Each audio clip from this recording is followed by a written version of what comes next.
kaya ito ay magawa. Pagkano na ang likha mo sa kalata nitong lupa, purihin ng Panginoon, purihin mo kaluluwa.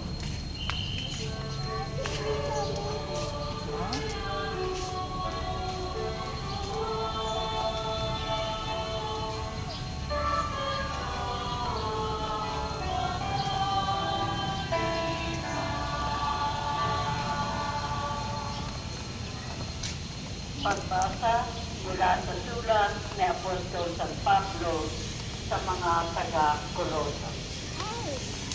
Mga kapatid, magpasalamat kayo sa Ama sapagkat minarapat niyang ibilang kayo sa mga hinilang na magmamana ng kaharian ng kaliwanagan.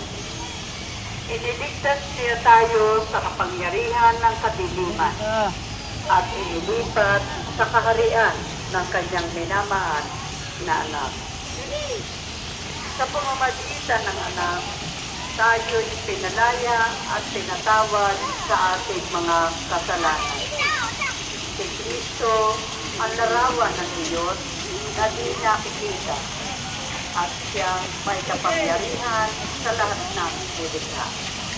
Sapagkat ang lahat ng nasa langit at nasa lupa, nakikita man o hindi, pati ang mga naghahari at namamahala, mga namumuno at may kapangyarihang espiritual, ay pawang nilikha ng Diyos sa pamamagitan niya at para sa Kanya.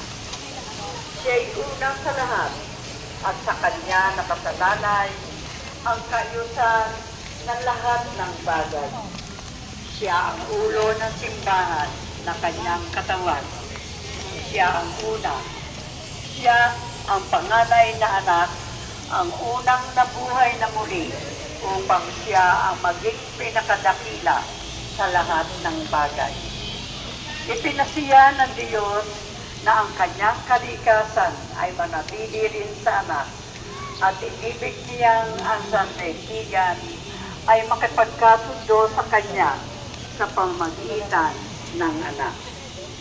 Sa pamamagitan ng pagkamatay nito sa krus, nagkasundo nga ang mga Diyos at ang lahat ng nilikha sa langit at sa lupa.